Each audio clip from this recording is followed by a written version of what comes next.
सात संगत जी, प्यार से कहिए धन निरंकार जी। सात संगत जी दासी का आज का विषय है कि गर्भवती माँ को किस तरह की प्रार्थनाएं करनी चाहिए। और जितनी भी गर्भवती माएँ हैं वो ज़रूर इन विचारों को सुने। एक गर्भवती औरत जब प्रभु की सृजनात्मक शक्ति का अंश अपने गर्भ में महसूस करती है तो आनंद के साथ साथ उसकी जिम्मेदारी बहुत बढ़ जाती है। इस जीव को गर्भ में ही अच्छे संस्कार देना माँ का पहला कर्तव्य बन जाता है। निसंदेह माँ की हर भावना, कर्म, बोल एवं विचार का अप्रत्यक्ष रूप में प्रभाव उसके गर्भ में पल रहे शिशु पर पड़ रहा होता है। इसीलिए यदि माँ सृजनात्मक समय में सेवा, सुमिरन, सत्संग से जुड़ी है, गुरु भक्ति का श्रृंगार किया हुआ है, तो गर्भ में पनप रहा शिशु भी भक्ति का आनंद ले रहा होता है। उसके भीतर भी संत प्रवृत्ति प्रफुल्लित हो रही होती है। यही कारण है कि बुजुर्ग लोग कहते हुए सुने जाते हैं कि एक गर्भवती माँ को शुभ कर्मों एवं सद्विचारों की ओर विशेष ध्यान देना चाहिए। उसके द्वारा की गई सेवा में उसके शिशु का हिस्सा भी पड़ रहा होता है। एक गर्भवती माँ को सदैव यही प्रार्थना करनी चाहिए कि हे दातार, मुझे ऊंचे विचार, मीठे वचन और नेक भावना से भरपूर रखना, ताकि अपने शिशु को मैं सद्गुणों से भरपूर संस्कार देने में सफल हो सकूं। हे मालिक, इस शिशु में तेरा नूर है। मैं तो इसे संसार में लाने का केवल एक माध्यम हूँ।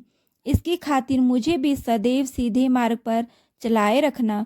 मेरे व्यवहार और किरदार पर आपका पहरा रहे, ताकि पैदा होने वाला जीव तन और मन से सुंदर और संत प्रवृत्ति वाला हो।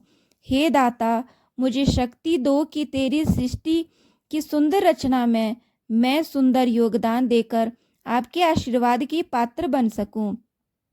इसी प्रकार नन्हे बच्चे का पालन पोषण करते समय माँ का पुकार उठती है, हे मेरे दातार, तेरी कृपा से इस तेरे बच्चे ने मेरे द्वारा इस संसार में जन्म लिया है और तेरे बक्से इस परिवार का अंग बनना है। इसके मन की स्लेट पावन पवित्र है और मेरे हर कर्म का प्रभाव इस स्लेट पर लिखा जा रहा है। मेरे दाता, रहम करो कि इसके मन रूपी स्लेट पर मेरे सदकर्म, भक्ति और विश्वास की लिखाई लिखी जाए। यह बड़ा होकर एक नेक इंसान और विश्वासी भक्त बने। हे सच्चे पातशाह, मुझे तौफीक बख्श कि मैं इस बच्चे में तेरा नूर देख सकूं। इसका शरीर चाहे छोटा है पर आत्मा छोटी नहीं। इसकी आत्मा की खुराक सतगुरु एवं संतों के दर्शन और सत्संग है। सच्चे पातशाह, मैं इसका मस्तक आपके और आपके प्रेमियों के चरणों में सदा झुकाती रहूं, ताकि इसकी आत्मा प्रसन्न हो रहे।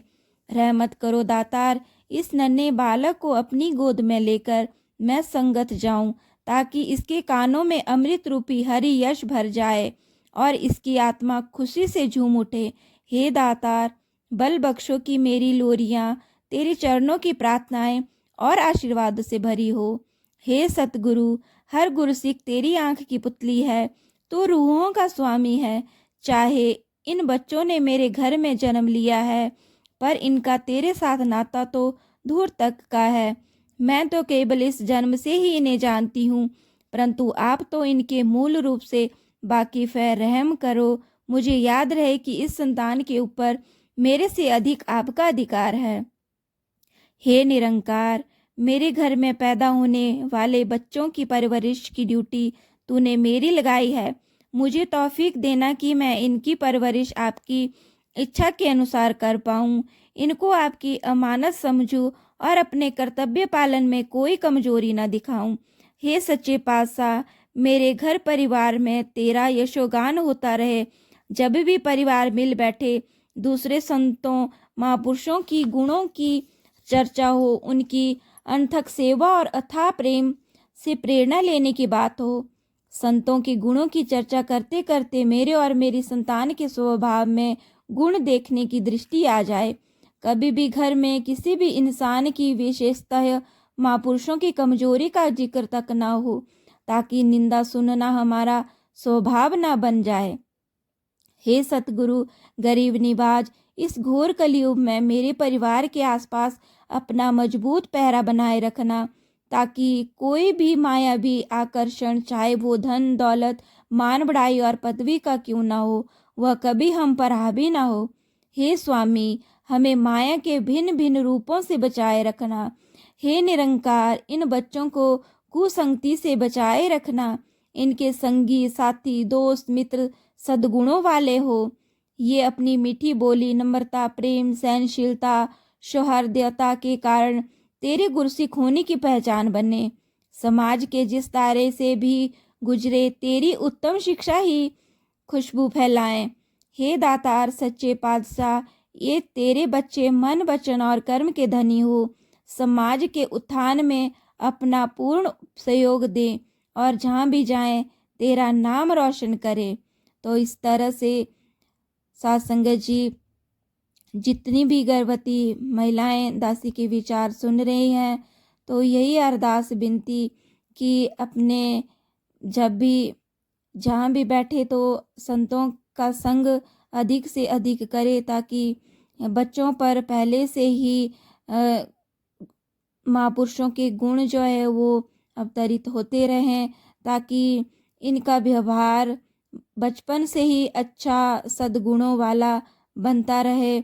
और हमने यही प्रार्थना सद्गुरु से भी करनी है कि हम सभी अपने आप को सुंदर अपना जीवन बना पाएँ, ताकि हमारे बच्चे भी हमसे अच्छा अच्छा ही सीख पाएँ।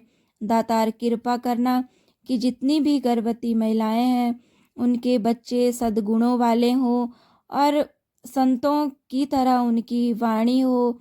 हर एक बच्चा जो है गुरसिख बने और अच्छे अच्छे पदों पर अग्रसर रहे और हमेशा ही अपने आप को एक गुरसिख, सबसे पहले एक गुरसिख बने और सेवादार बने, मन वचन और कर्मों से एक हो। यही अरदास विनती है सतगुरु के आगे कि हे सतगुरु, सारे संसार के बच्चे सद्गुणों वाले ही हो। हर एक गुरसिख का बच्चा, हर एक संत का बच्चा सद्गुणों वाला ही पैदा हो। प्यार से कहिए, धन निरंकार जी, तू ही निरंकार, मैं तेरी शरण हाँ, मैनू बख्श लो। तू ही निरंकार, मैं तेरी शरण हाँ, मैनू बख्श लो। तू ही निरंकार, मैं तेरी शरण हाँ, मैनू बख्श लो। बोलिए सतगुरु माता सुदीक्षा सविंदर हरदेव जी महाराज की जय। निरंकारी राजमाता गुरु वचन अवतार की जय। प्यार से कहिए, धन निरंकार जी। जिन भी संतों ने दासी के चैनल को सब्सक्राइब नहीं किया है, कृपया करके दासी के चैनल को सब्सक्राइब कर दें, ताकि समय पर दासी जो भी पोस्ट डाले उन पोस्ट पर आप जी को नोटिफिकेशन मिलती रहे। तो यही अरदास विनती प्यार से कहिए और दासी को आप जी का ऐसा ही प्यार मिलता रहे। प्यार से कहिए, धन निरंकार जी।